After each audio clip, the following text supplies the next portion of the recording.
child abuse, call 15999. Hi, this is Shafiq Shuib from AstroAwani.com, and recently on AstroAwani.com we published a story on the death of Nur Shafiqah, who was found dead in an empty house in Terengganu. And just yesterday we have another story on how a newborn baby was found in the male toilet in a mosque. And to discuss this gruesome story, we have Mrs. P.H. Wong from Persatuan Pengasuh Berdaftar Malaysia and Childline. Well, my first question to you is, what's your reaction to these two stories which was published on our website? Like all Malaysians, I think I'm angry, I'm upset, and I mean, of course, we're horrified because the kids are so young, and this should not be happening to the children, you know. But what are we doing about it? That's the question. You know, what are we doing about it? The government, the public, ourselves. You know, what can we do? That's the thing that I'm really thinking about, because it's time we stop it. You know, stop the violence against children, especially this age group. Why do this happen? A lot of causes, I'm sure, because as the economy, you know, and it's getting harder for people to manage their lives, you know, because they have to work sometimes 2 jobs, 3 jobs, and with the increase in prices and all that, there's a lot of stress on families, especially the young parents who have no access to good care. So the question is, who is caring for these children? They do not have the support system that we used to have with our grandmothers and grandfathers to rely on. So who's caring for the children? And then the other question is, who's protecting them?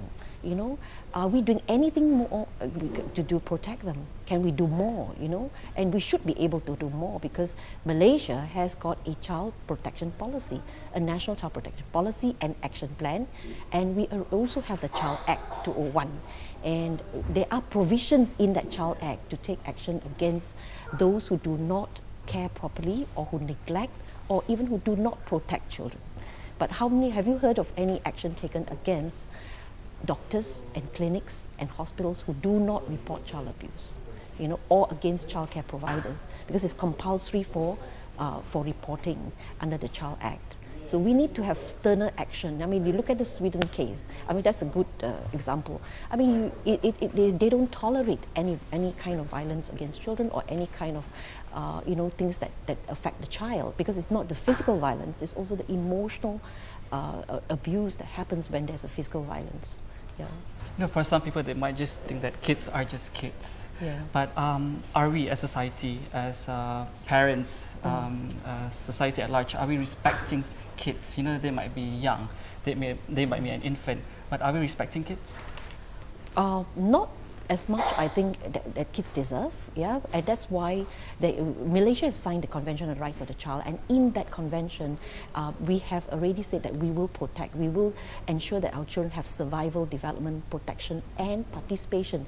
So the thing is, people don't understand that young children are also valuable citizens of the country.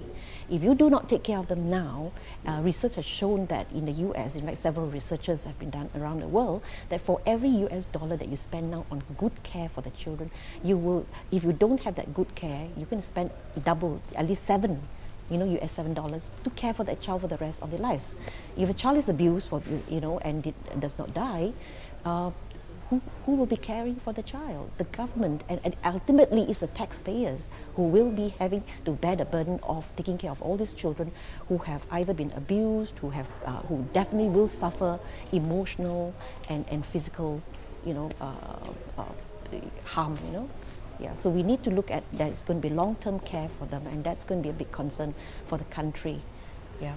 Now, as we talk about abuse cases, I wanted to ask to you about the role of parents. But at the same time, when we look at the case of Nur Shafiqah, the main suspect right now is, of course, the mother. Yeah. And the father himself is actually currently in prison for drug offences as well. Yes. So I think my question to you now is, what can the people around them do, like the family members? Should they be looking for particular signs of abuse, or what can the people around? Yeah. Actually, I think the role of the community is very important. If the community knows who are the people in their community, and you know that these mothers who are single mothers, whose husbands are in the prison, they have to handle children alone, and And 2-year-olds and 1-year-olds are not easy to handle. That's the age when they're going to throw temper tantrums. And they're difficult to, so they need to understand how to handle children, and many people don't know how to do that, especially the young parents. And once the stress comes on them, they will take it out on the child.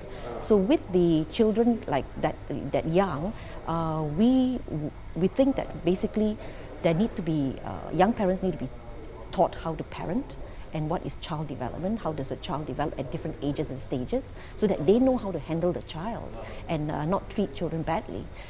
They also need to know that there are sanctions in the law, that if they abuse the child, they can be jailed and they can be fined, or they can even receive the rotan. Okay, we are asking for stronger laws and stronger implementation of stronger penalties for people who abuse children.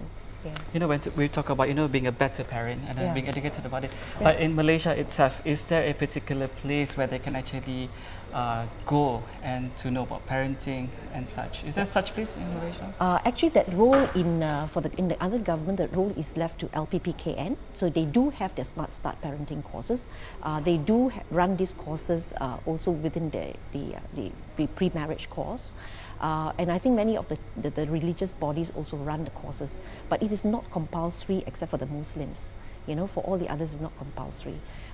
We think that it should be done even as early in school.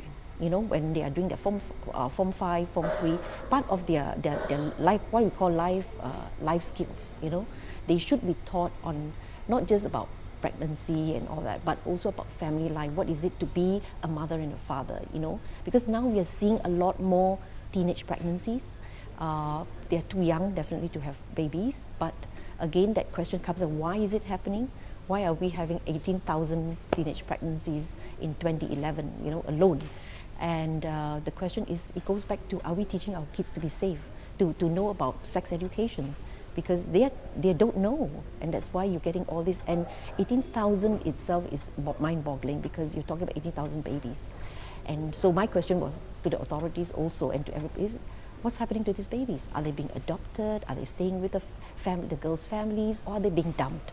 Okay, so this dumping of babies, this 2-year-olds being 3-year-olds and children being abused and being killed, is a big concern, you know, and that has got to do with the whole country coming together and saying, stop the violence against children, because they are defenseless, they cannot look after themselves. And we should be, as adults in the community, as teachers, as schools, you know, as kindergartens, childcare centers, we need to do something about it. So last year, actually, the PPPM, we actually started a program after we had a conference called Stop Violence Against Children. We started a program where we had 200 over childcare centers having a child protection policy. So with that child protection policy, at least we know the children are safe when they go to these centers. Again, the question comes up to, who's looking after this 2-year-old? You know, is she being left home alone? Is she being left with a boyfriend? Is she being left in the care of an unqualified babysitter? Yeah.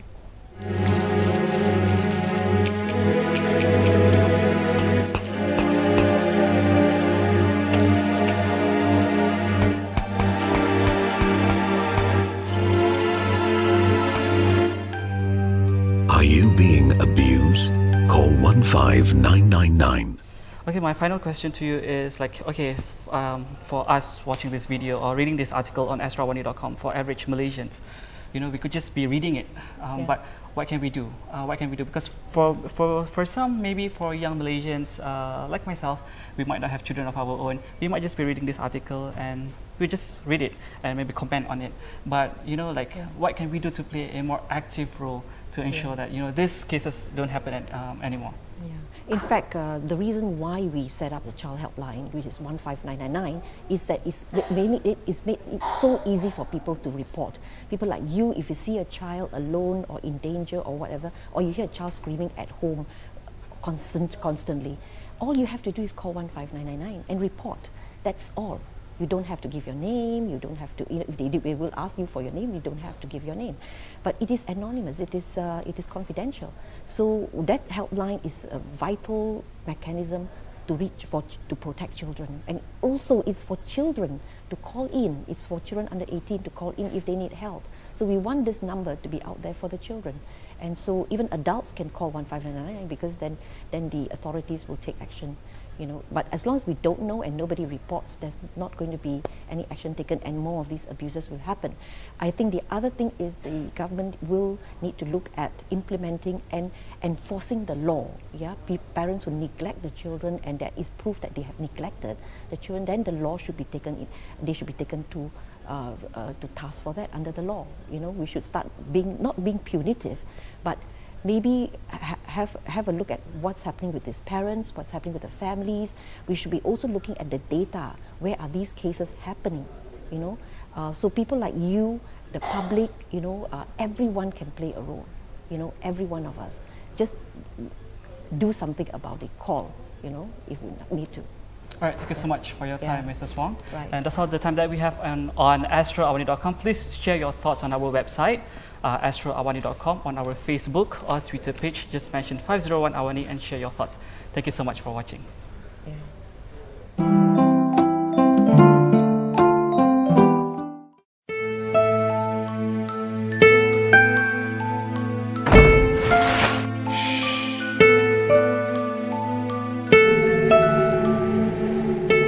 Stop child abuse. Call 15999.